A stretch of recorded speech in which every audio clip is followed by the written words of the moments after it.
Good morning, good morning. Happy Monday. Off day today. Oh, not actually off day. Work from home. Yan. Kaya may time ako. Mga lengke. Para magluto ng ulam. Punta sa labas. Good morning. Init. Super init.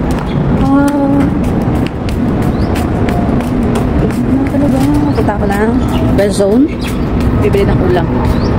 Actually, ang lulutuin ko ngayon paksiw kasi may galunggong kami na binili pa sa fish market. So, bibili lang ako ng pansahog. Yan. Init! Grabe ang kikit ng mga ano. Diba? Let's go!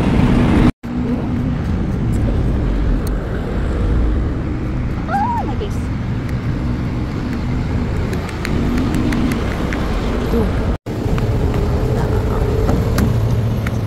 As usual, here in West Zone.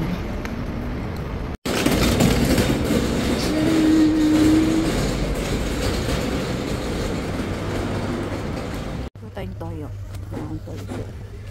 Toyo suka. 12 grams. Sibuyas hanggang 3. 3.95.